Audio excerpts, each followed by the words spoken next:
Sylvain Lyotard, vous êtes cartographe, vous êtes dinois, donc vous connaissez bien le terrain. Alors on vient de parler de la ligne réouverture, remise en activité de la ligne 10, Digne-Saint-Auban, Digne-Sisteron. Concrètement, actuellement, il y a une pétition qui est en cours depuis l'automne passé, l'automne 2012. Quelles sont les chances de voir se réaliser cette réouverture ?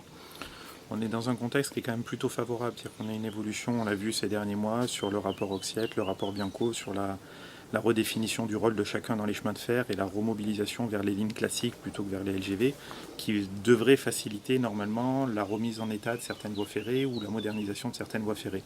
Donc ça, c'est un contexte qui pour nous est plutôt favorable et sur lequel on va continuer à agir.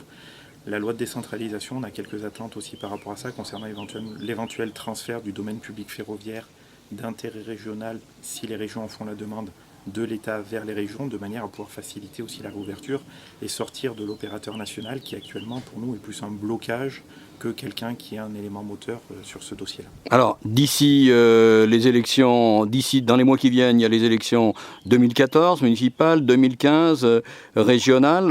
Est-ce que pour vous, ce sont des bons moments, des bons leviers pour faire avancer votre projet ? Des bons leviers, je ne sais pas. Par contre, c'est sûr qu'on va interpeller les différents candidats sur les différentes municipalités le long de la ligne.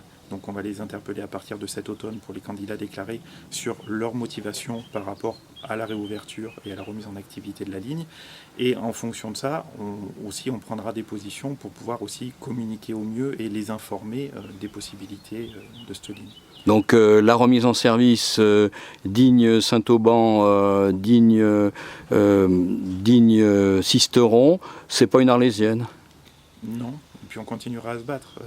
Il y a de fortes chances qu'on puisse arriver à quelque chose avec le prochain contrat de plan État-région.